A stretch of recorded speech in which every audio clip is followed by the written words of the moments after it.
Hello everyone and welcome to Aftershock, Cypress Bay's weekly show, where we cover stories from across the community.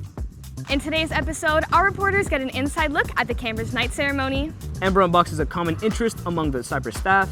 Johan and friends spice up the show with a fun food challenge. And much, much more.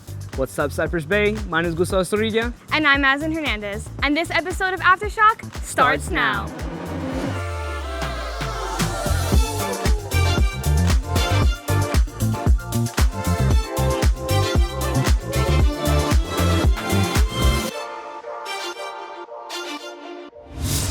Kicking off today's show, we head to the auditorium for a very special event for A students here at the Bay.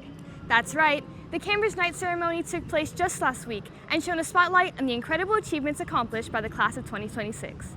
Here's Luke with more. On a typical Tuesday evening, many students will find themselves spending their time in schoolwork. But for these students, their time is being spent in celebration.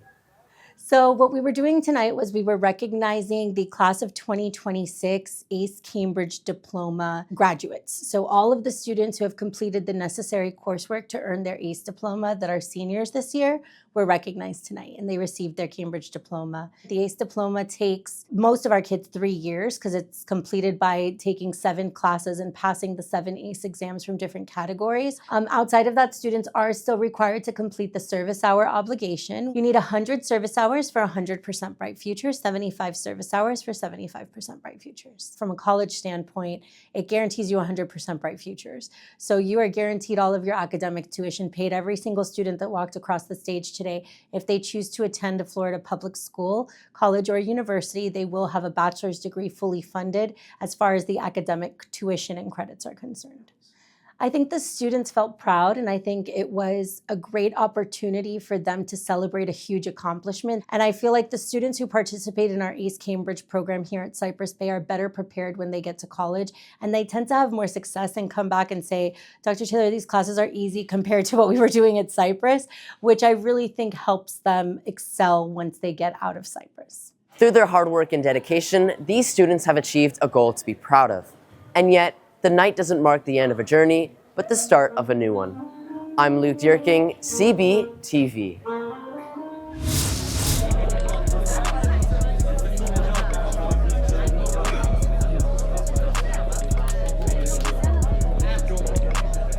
Thanks to my friends here, everyone came to my party. But what I don't know is that I'll be 6 times more likely to develop an alcohol use disorder. I'll get more anxious, more depressed.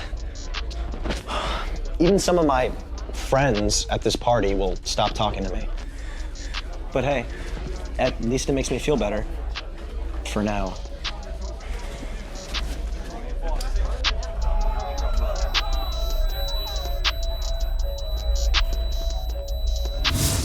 Our school staff is so incredibly diverse. And so are their interests. But there's one specific group of teachers here on campus who share one special hobby.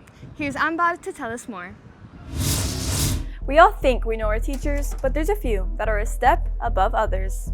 I probably own between 50 and 60 pairs of shoes. I'm at 25 sneakers. I would say a couple hundreds. To be a sneakerhead is sacred. I mean, honestly, it's like having something that's just very special. It's not a flex, it is just something that is really important to me. Sneakers are very important because it's how I express myself. It brings me back to my childhood and kind of the things that I did when I was younger. As a youth, I didn't have sneakers. My dad would give me like 1 pair a year, 2 pair a year, give me $15 twice a year to go up the street and buy a pair of Converse. Saving up money and going to the store to buy, the newest, the latest, and the greatest. So now that we're older and we can afford things, it's always fun to just go get things that you want. I started collecting because of the memories that I had. In high school, because I was a good player, they gave us sneakers for free. So that kind of started things of me getting sneakers. Collecting, maybe in the past 5-8 years, is something that I've really, really upgraded, I would say, and tried to boost my collection a lot with them. And I don't even think I'd even call myself a collector. It's more of I don't put them in a case and stare at them. I wear them. What I do for sneakers is either I'm on the sneaker app, I'm on the GOAT app, and then I also have my colleagues who tell me like, hey, I'm hearing rumors that certain shoes are going to drop. I talk about it with my students, the sneaker drops. They keep me updated, what's coming. We have a app called Sneakers. I am a sneakerhead. Yeah, by far. Yeah, absolutely. I have plenty of sneakers. Whether it's Jordans in the classroom or Air Forces in the hallway, these teachers show that style doesn't stop at the whiteboard. One thing's clear, their schooling is all, one sneaker at a time. I'm Amar Perez, CBTV. You say you rap, but you really all talk. Your bars go left like a chicken across the street. You look like you fell in a bowl of marinara. Trying to act like a meatball, but you look like a carrot. A carrot! What are you talking about? It's my diss track, yo. Meatball Mateo's getting too popular, and I gotta fight back. Yeah, 'cause that girl signed him, but dude, this diss track is terrible. Well, what do you know about diss tracks, yo? Well, the modern diss track is actually older than you think. It actually started with the Beatles. And believe it or not, the artists weren't beefing with other artists, but instead with themselves. After their messy breakup in 1969, the Beatles' main musical partnership of John Lennon and Paul McCartney were both distraught. In Paul's second solo album, Ram, there's a song called Too Many People, in which he writes about the messy end of the band and takes subtle shots at John Lennon and his wife Yoko Ono. Lennon fired back with his song How Do You Sleep, which is the first ever true diss track. Unlike Too Many People, Lennon's diss track is not subtle at all. It is instead a direct attack on McCartney with lines like, "The only thing you've done is yesterday," and "The sound you make is music to my ears." This cemented the fact that the Beatles were no more, and would lay the groundwork for diss tracks to come. Hold up, pal. The Beatles? My grandma was from that stuff, man. I want to hear about some real diss tracks. Yo. Wow. The diss tracks you're thinking of only really became mainstream in the 90s with rap music. What started as a rivalry between the East Coast and West Coast rap scenes quickly evolved into a full-on war. This was led by Tupac Shakur, who was from LA, and the notorious B.I.G., who was from New York. And as tensions grew, songs like Tupac's Hit 'Em Up turned personal accusations into platinum records, which were only enhanced by interviews, media attention, and more diss tracks. And soon, what began as competition in music quickly grew out of control and spilled into real life, with the feud ultimately ending in tragedy when both Tupac in 1996 and Biggie in 1997 were murdered, forever marking one of the darkest chapters in music history. That was the 90s, bro. Who's even heard of, like, Tupac and Big Guy? I do. I'm still not convinced, yo. Tell me about something from this millennium, please. Wow! The recent 2024 beef between Kendrick and Drake redefined the modern diss track. After years of sneak disses by Drake and J. Cole, Kendrick responded with his verse on Like That. The beef exploded when Drake used AI to recreate the voice of Tupac Shakur and Snoop Dogg to diss Kendrick on the track Tailor Made Freestyle, which backfired horribly, alienating the West Coast against him. The turning point was Kendrick's legendary chess move. Within minutes of Drake dropping Family Matters, Kendrick countered with the haunting Meet the Grams, which was structured as each verse serving as a letter to each of Drake's family members. Dear Adonis, I'm sorry that man is your father, let me be honest. It was followed the next morning by the chart-topping Not Like Us, which spent 53 consecutive weeks at #1. Not Like Us didn't just win the feud, it became a record-breaking anthem that Kendrick performed at the Super Bowl and won a grand total of 6 Grammys for, effectively cementing one of the most decisive victories in hip-hop history. Now that's more like it. Robbie, the people I've talked about made their lyrics with passion and oomph. Your bars just flat out suck. I am tired of your preaching, Anthony. I am dropping this right now. Meatball Mateo is going al dente. This just in. Robbie Collins III just dropped an abysmal diss track on small-town hero Meatball Mateo. Here's his reaction. Yo, that song was horrible. Who does this Robbie guy think he is? You think you can beat me? You think you can get me? Nah. Yo, that song was something. Oh, I'm so done for. I told you. I'm Anthony Roop, CB TV. Ah, so good. I love Cheetos, man. I didn't know you were into spicy food. It's spicy. Oh, that's hot. Ugh.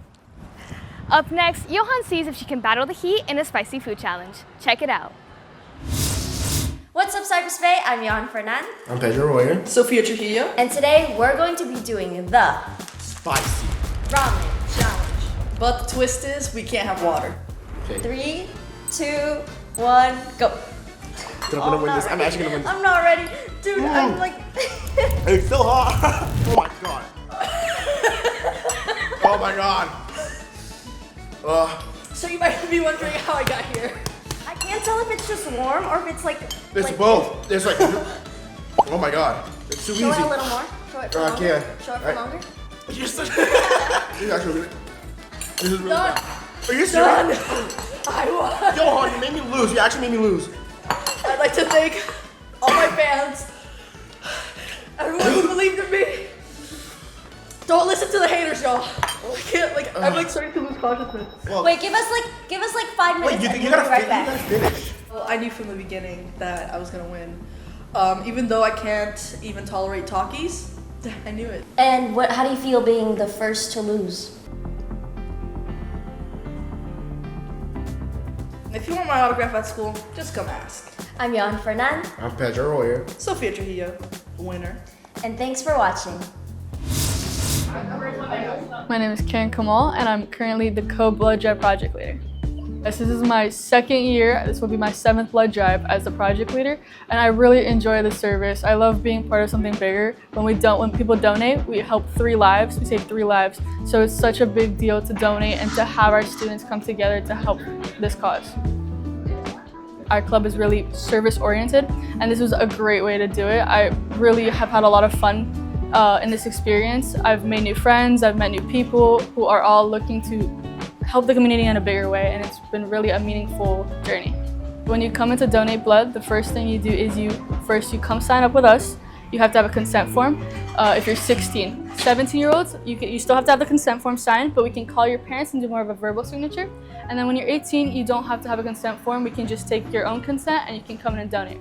Once then, you fill out a few forms and we get you processed into the system and ready to go. Personal benefits is that you get service hours, food, you get to meet new people who are also donating. It's just really a good way, though, as a whole, to help your community and save 3 lives. What's up, Cypress Bay? I'm Ren Wallace, and today I went around the bay asking people how a dog would wear pants. Like that. I think it's like that. What is wrong with you? Like, look at all the belt and all the designs you could put on this. Like, this is more fashionable. I'm picking this one. It's more practical. The waistline, obviously, and it looks better. Look at the waistline. You could get a tan with that. Whatever. It's like I'm talking to a wall. This just looks better, you know? It looks correct. You know, like when you put clothes on a dog, you put it on like that, it'll just fall off. He doesn't have any shirts, so this is an inappropriate picture. But his shirt should go here, okay? Not here. Okay, fine. I agree with this one. We agree. Teamwork. Okay, so you were saying pants over here. That's a pant. And then this is our final. So these are its leggings, and then this is its shirt. Oh, this is recording? This one. Okay, yeah, fine. This one, yeah, this is. Yes, give me that. I win. This is the winner. You guys make some pretty compelling points. But personally, I think a dog would wear pants like this. I'm Ren Wallace, CBTV. Closing out today's episode, the Wesley Hire Show comes back to Aftershock with a special twist. Get your forks and knives ready as Wesley cooks up a delicious breakfast platter. Hello everyone, and welcome back to the Wesley Hire Show. Today, we're gonna be doing a very special episode, the Wesley Hire Cooking Show. As you can see, there are a lot of ingredients in front of us, and we're gonna be using these to make some delicious breakfast foods. Without further ado, let's get cooking.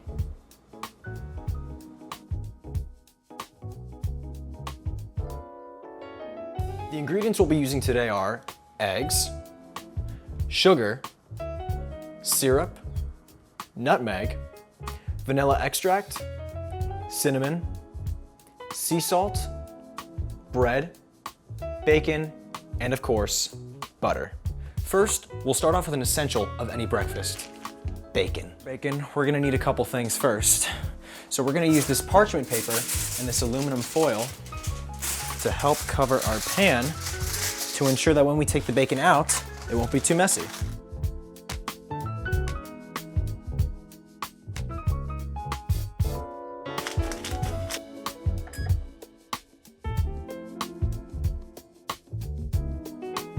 Next, we're going to start on the French toast. We'll start by cracking 3 eggs into the bowl to help with the custard that we're going to use for the French toast.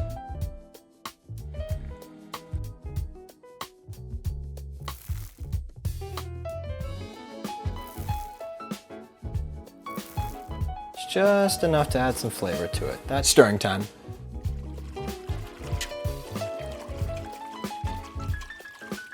All right, now that we've blended all of our ingredients together, now we're gonna add the milk.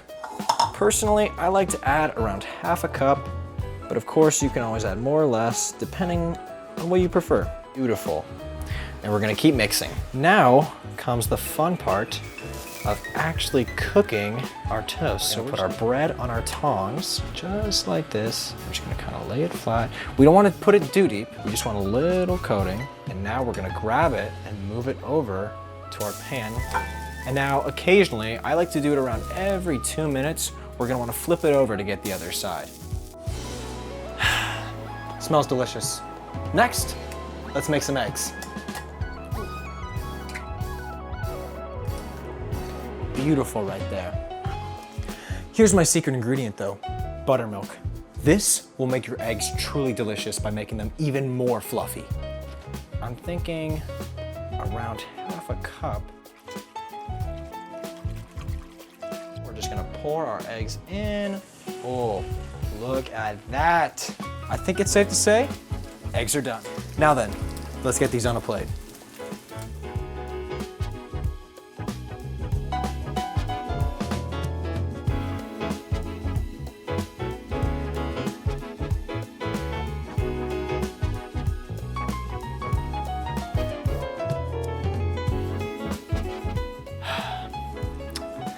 A delicious breakfast meal. Well, folks, as always, thank you for tuning in. I'm Wesley Heyer, and this has been the Wesley Heyer Cooking Show.